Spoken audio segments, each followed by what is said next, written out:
নমস্কাৰ মই ৰাতিপুৱা খালী পেটত এই যিবিধ ৰস খালোঁ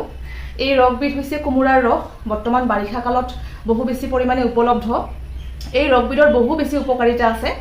প্ৰথমতেতো এই আমাৰ শৰীৰত যিসমূহ বিষাক্ত পদাৰ্থ থাকে সেই পদাৰ্থসমূহ বাহিৰ কৰাত সহায় কৰে লগতে ইয়ে হজম শক্তি বৃদ্ধি কৰাত সহায় কৰে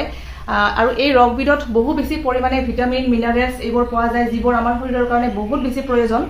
লগতে এই আমাৰ ব্লাড সুগাৰ যেটো আমি ডায়াবেটিস বুলি কওঁ ব্লাড সুগাৰ নিয়ন্ত্ৰণ কৰাটো কিছু পৰিমাণে সহায় কৰে লগতে আমাৰ ছালৰ যি উজ্জ্বলতা বঢ়োৱাত ই সহায় কৰে আৰু সদশেষত আমি যি ওজনৰ সমস্যাত ভুগি থাকোঁ সেই ওজন হ্ৰাস কৰাটো ই যথেষ্ট পৰিমাণে সহায় কৰে তেন্তে আহক মই দেখুৱাই আছো আমাৰ ঘৰত অতি সহজতে আমি কেনেকৈ এই ৰসবিধ বনাব পাৰোঁ ইয়াৰ বাবে আমাক প্ৰয়োজন হ'ব এটি কোমোৰাৰ এটা অংশহে লৈছো আৰু সেই অংশটো বাকলি এৰুৱাই সৰু সৰুকৈ এনেকৈ কাটি লৈছো কাৰণ আমি মিক্সাৰ গ্ৰাইণ্ডাৰত পিহিব লাগিব আৰু মিক্সাৰ গ্ৰাইণ্ডাৰত পিহিব লাগিলেতো জানে আপোনালোকে আমি সৰু সৰুকৈ কাটি ল'ব লাগিব আৰু এইফালে আমাৰ ৰাতিপুৱাৰ ব্ৰেকফাষ্ট ভাত সবজি ৰুটি এনেকৈ হৈ আছে কাৰণ জানে ৰাতিপুৱাৰ সময়খিনি কিমান লৰালৰি হয় তাৰ মাজতে কিন্তু আমি আমাৰ স্বাস্থ্যৰ যতন ল'ব লাগিব কাৰণ স্বাস্থ্যই পৰম ধন বুলি কোৱা হয় নহয়নে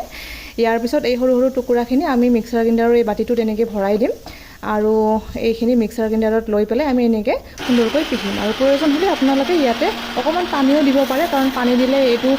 অলপ পনীয়া হ'ব আৰু চেকি লোৱাত সুবিধা হ'ব এইদৰে মিক্সাৰ গ্ৰাইণ্ডাৰত সুন্দৰকৈ পিহি লোৱাৰ পিছত এখন চেকনিৰে আমি ইয়াৰ ৰসখিনি উলিয়াই ল'ম চেকনিৰে ৰসখিনি উলিয়াবলৈ অকণমান অসুবিধা হয় সেইকাৰণে অকণমান সময় লাগিব ইয়াৰ বাবে অন্য এটি উপায়ও আছে ইয়াৰ বাবে আমি এখন কটন কাপোৰ ল'ব পাৰোঁ কটন কাপোৰত আমি এই পেষ্টখিনি দি তাৰে ৰসখিনি উলিয়াই ল'ব পাৰোঁ চাওকচোন অকণমান ৰস উলিয়াইছে হয়নে এতিয়া চাব মই এখন কাপোৰ লৈছোঁ আৰু এই কটন কাপোৰৰ সহায়ত এনেকৈ চেপি ৰসখিনি সুন্দৰকৈ উলিয়াব পাৰোঁ আচলতে কাপোৰখন চাফা হ'ব লাগিব সুন্দৰকৈ ধুই পৰিষ্কাৰকৈ কাপোৰখন থ'ব লাগিব আৰু এনেকৈ ৰসখিনি ওলোৱাৰ পিছত পুনৰ অকণমান কোমোৰা আছিল সেইখিনিৰ ৰস মই এনেকৈ উলিয়াই লৈ আছোঁ